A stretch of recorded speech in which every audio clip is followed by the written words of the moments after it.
So students, ये है आपकी स्टैटिस्टिक्स यानी 11th की जो स्टैटिस्टिक्स है उसका first chapter economics and introduction. ठीक है, तो सबसे पहले हम इकोनॉमिक्स टर्म क्या है, किससे मिलके बना हुआ है, ये पहले समझेंगे। ठीक है, तो इकोनॉमिक्स टर्म का मतलब जो है, इकोनॉमिक्स का जो टर्म है वो दो ग्रीक वर्ड से मिलके बना हुआ है। कौन कौन से? एक ओइकस और एक नीमन।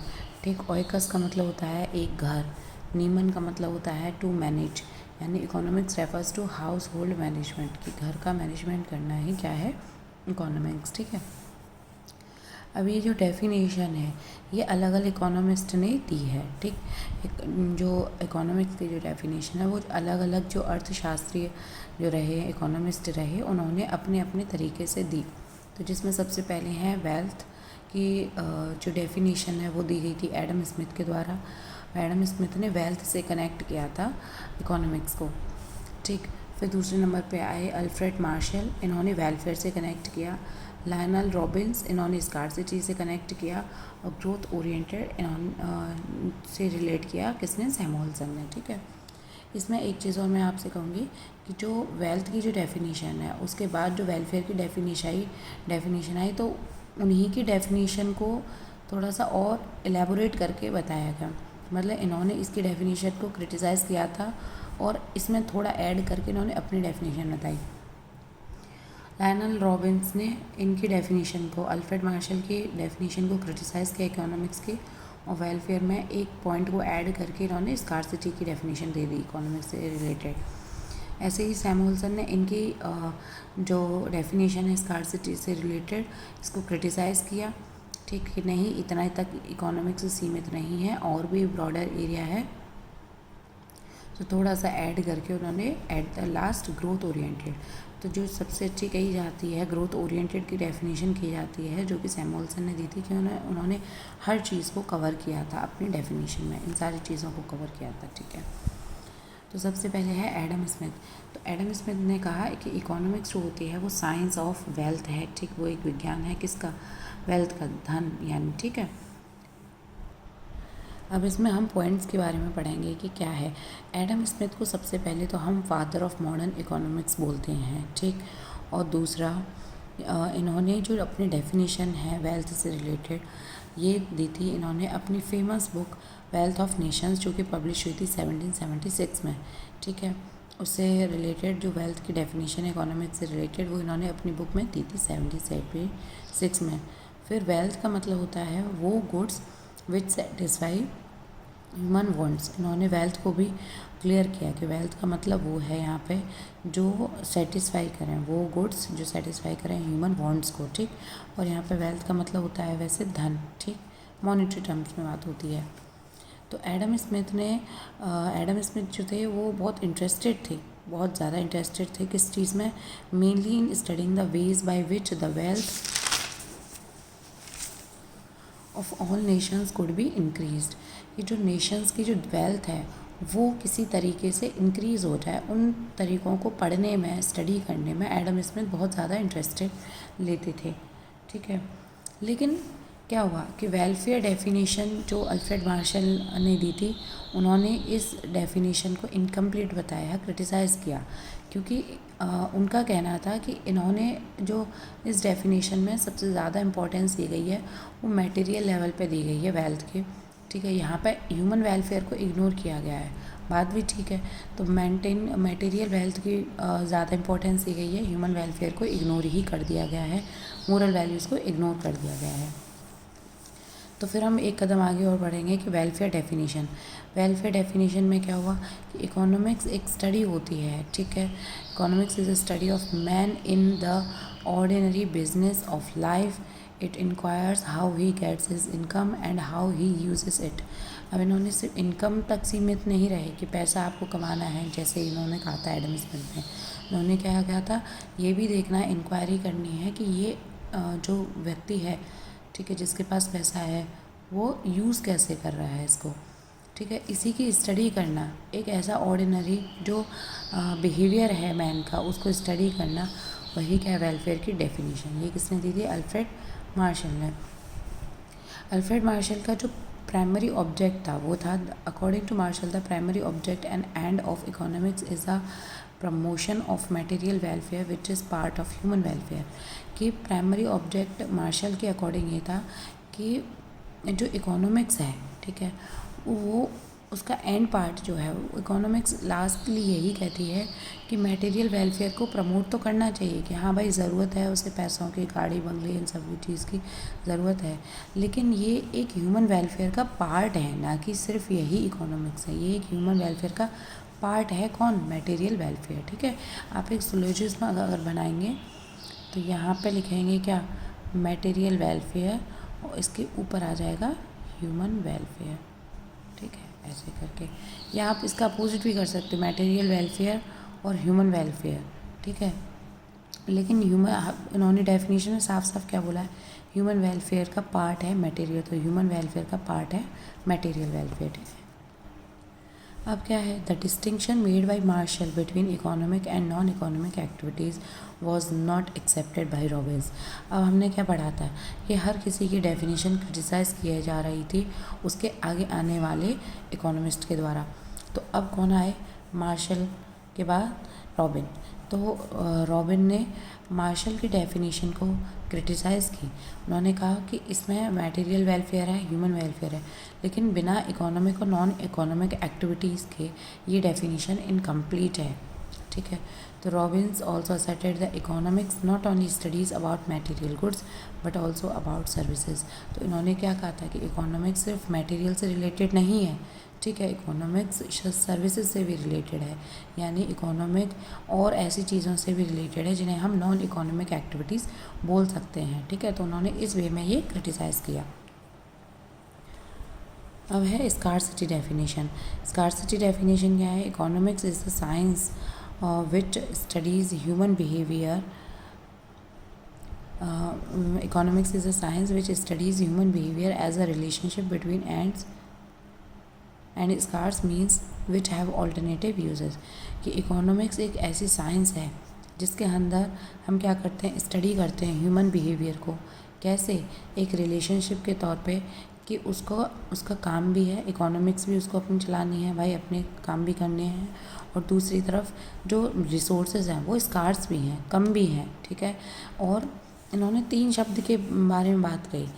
एक तो बहुत सारी डिमांड है, अनलिमिटेड एंड्स हैं, ठीक है, लेकिन रिसोर्सेज स्कार्स भी हैं। ठीक है, और साथ के साथ इन्होंने बात की ऑल्टरनेटिव यूजेस की। तो पहले मैं आपको ये बता देती हूँ। ठीक है, ये क्या है? ये रॉबिन ने दी थी ये डेफिनेशन। यहाँ पे देखिए, ये है 3 टर्म्स उन्होंने डेफिनेशन में दिए थे। पहला अनलिमिटेड वांट्स या एंड्स बोल सकते हैं। ठीक है, एंड बोल सकते हैं हम इसको, एंड्स। तो नो सूनर और अ want is satisfied a new want emerges. कि जैसे ही एक सेटिस्फेक्शन, एक डिमांड कम होती है, तुरंत उसके थोड़ी ही देर में वो नई जो है, जो एक तरह से डिमांड है वो इमर्ज हो जाती है। ठीक है, नई वांट्स जो है वो इमर्ज हो जाती है। ठीक है, स्कार्सिटी ऑफ रिसोर्सेज में क्या बोला कि स्कार्सिटी कैसी है? यूनिवर्सल है। हमें कभी भी आप अभी भी सोचेंगे, जैसे मान लो खुद हैं, ठीक है, तो आप किसी से भी बात कर लीजिए या आप अपने आप को ले लीजिए, आपकी जो सेटिस्फेक्शन है वो अभी पूरा नहीं हुआ होगा। आपके अंदर वांट्स होंगी, अनलिमिटेड वांट्स हैं, लेकिन स्कार्सिटी की वजह से भी, अब मान लो आपको गाड़ी तो चाहिए लेकिन पैसे नहीं है, रिसोर्सेज की तो कमी है, चाहे वो मटेरियल फॉर्म में हो चाहे नॉन मटेरियल फॉर्म में हो। ठीक,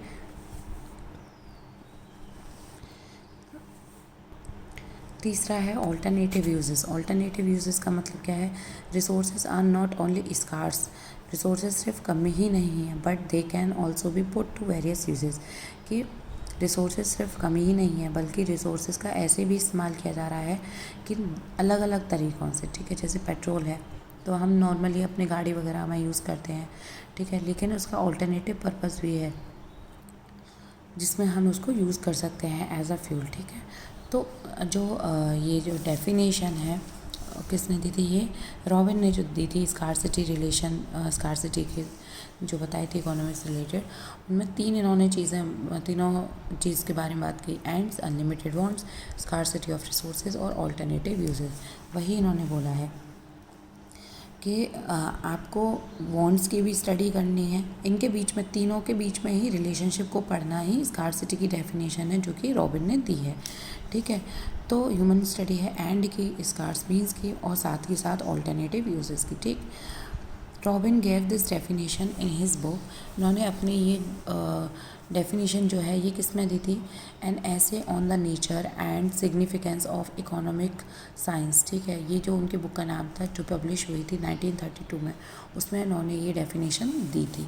ठीक है, these fundamental characteristics are found everywhere in all countries, all times. Economics deals with how the scarce resources of society would be allocated to the satisfaction of different wants. कि wants भी है, endless है, ठीक है, scarcity भी है, कमी भी है, और ऑल्टरनेटिव यूज़ भी करना है। तो आप इन तीनों को कैसे स्टडी करोगे, कैसे मैनेज करोगे रिसोर्सेज, इन तीनों चीज़ों के बीच में रह के, वही इकोनॉमिक्स है। ठीक है, उन्हें वही कहा कि कैसे आप रिसोर्सेज को अलोकेट करोगे, डिस्ट्रीब्यूट करोगे, ताकि जो डिफरेंट वांट्स हैं वो कैसे हो जाएँ, सेटिस्फाई हो जाए। ठीक, अब इन्होंने एक चीज़ और लिख बोला कि स्कार्सिटी जो है वो इकोनॉमिक प्रॉब्लम की रूट है। ऑब्वियसली बात है, अगर स्कार्सिटी ना हो तो सब अपनी डिमांड कंप्लीट करने लगे तुरंत की तुरंत। ठीक है, और दूसरी चीज़ क्या है, scarcity affects our daily life, कि जो कमी है वो हमारी डेली लाइफ को भी इम्पैक्ट करती है। ठीक है, तो इन्होंने दो वाली बात कही कि इकोनॉमिक जो स्कार्सिटी है वो जितनी भी इकोनॉमिक प्रॉब्लम है, हमारी इकोनॉमिक्स में प्रॉब्लम क्या होती है, what to produce, how to produce and for whom to produce, इनके स्कार्सिटी जो है वो रूट में बैठी हुई है, जड़ में बैठी हुई है।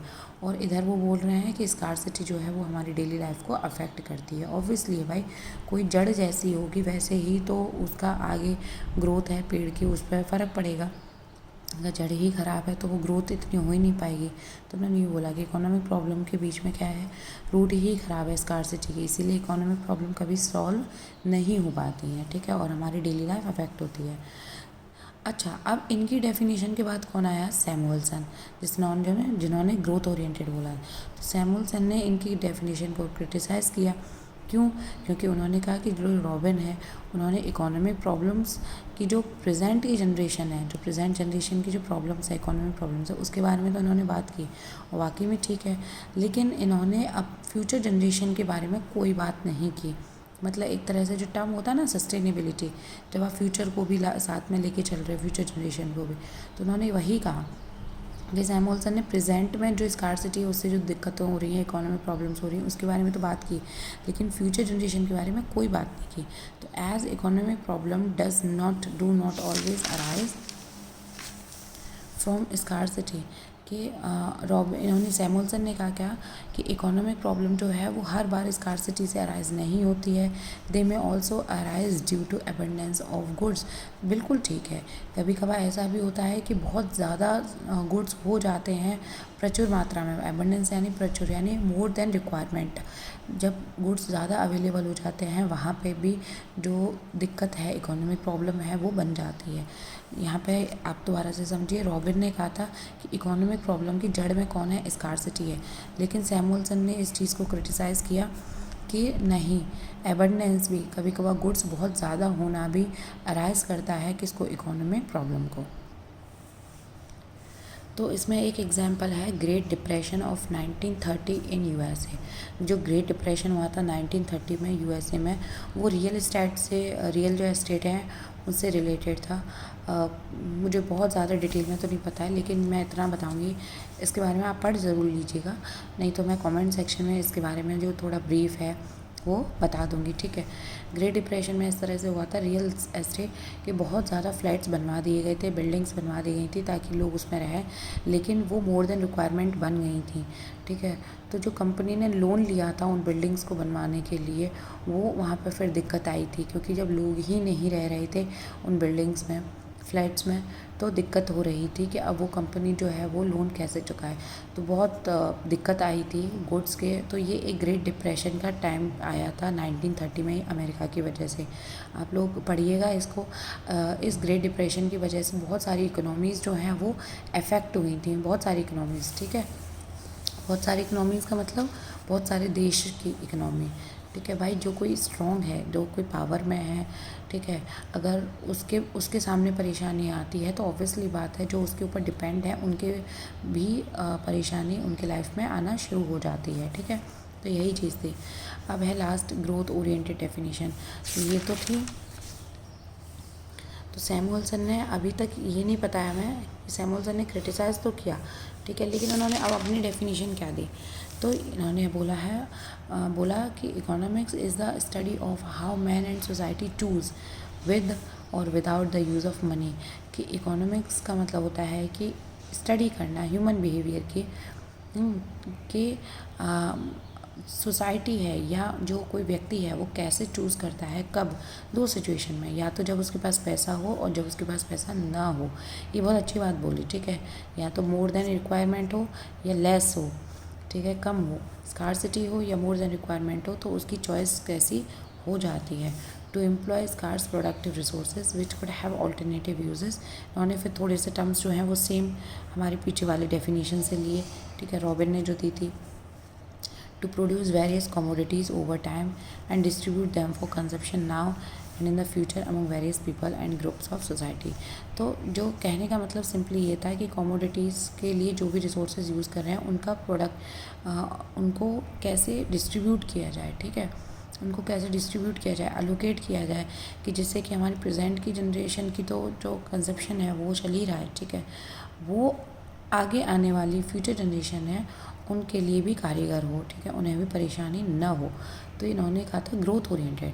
और ऑब्वियसली बात है, ग्रोथ कब होगी? मान लो हमारी इंडियन सोसाइटी क्या कहती है कि फादर हैं, मदर हैं, ठीक है, वो अपने बच्चे को पढ़ाते हैं, लिखाते हैं, स्टिल वो क्या करते हैं, प्रॉपर्टी कलेक्ट करते हैं। क्यों? ताकि वो अपने बच्चे के नाम कर सके। लड़की होगी तो दहेज के नाम पे होगा, लड़का होगा तो प्रॉपर्टी के नाम पे, कि ठीक है ये अपना कर लेगा।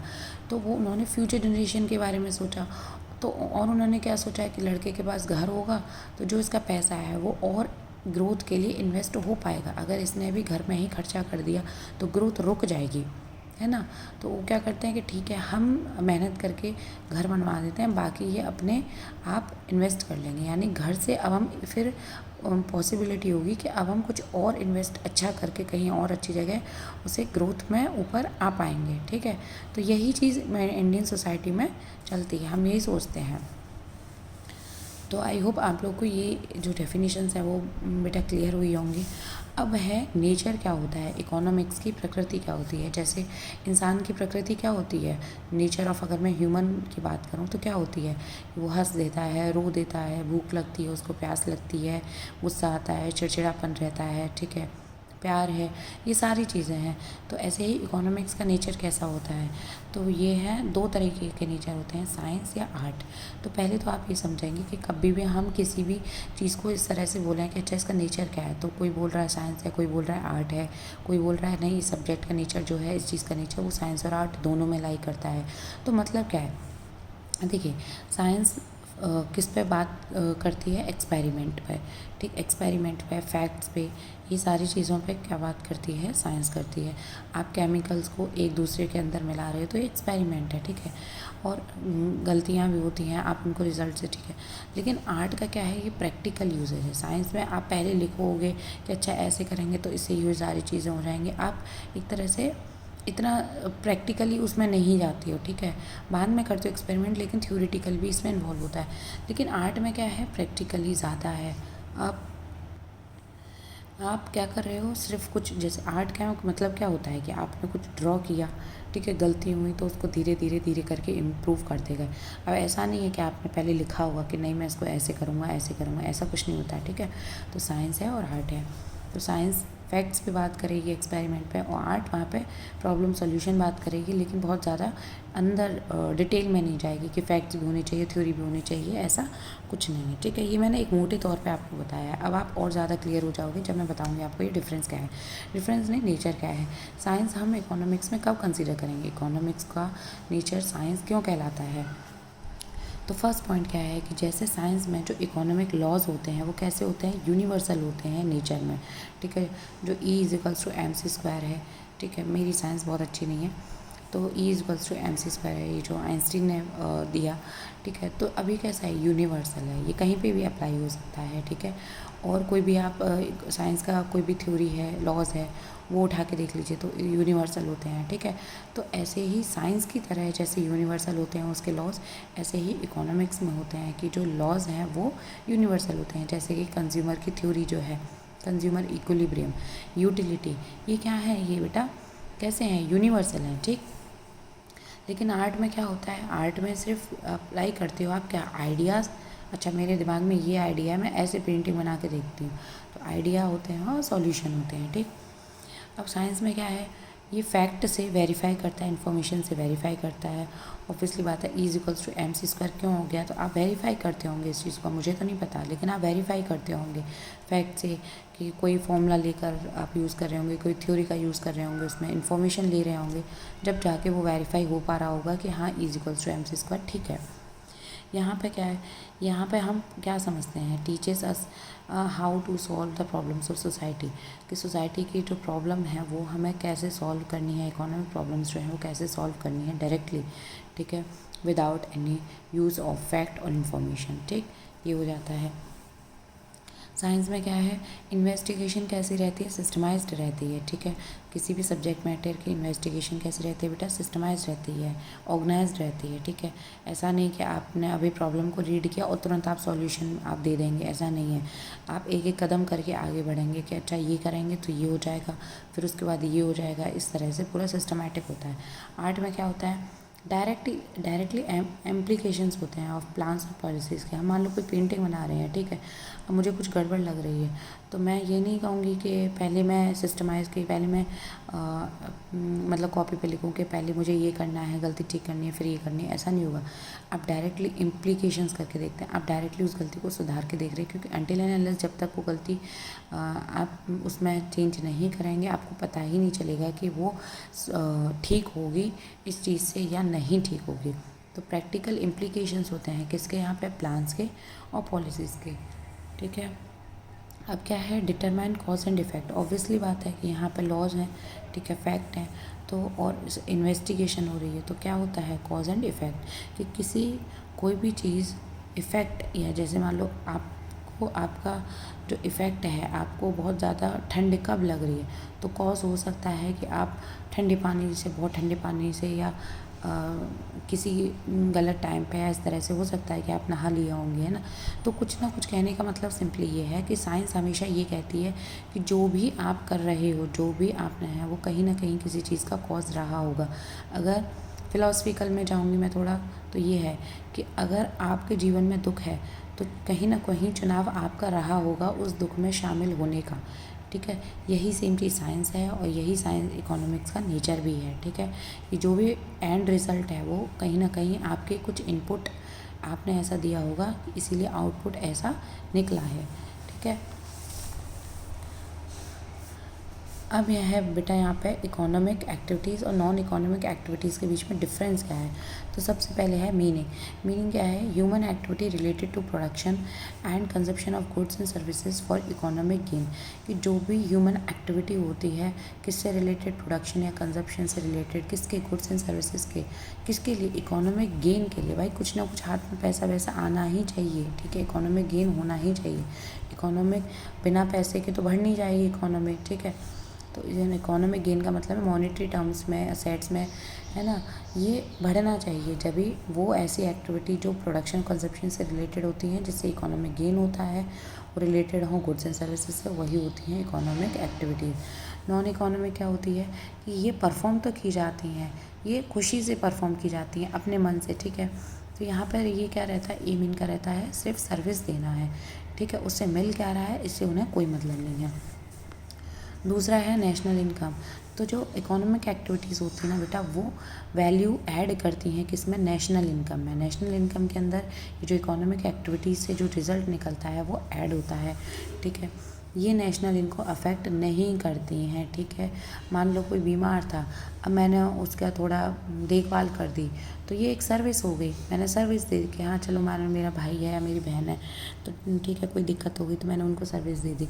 इससे इकोनॉमी में क्या फ़र्क पड़ जाएगा? कुछ भी नहीं।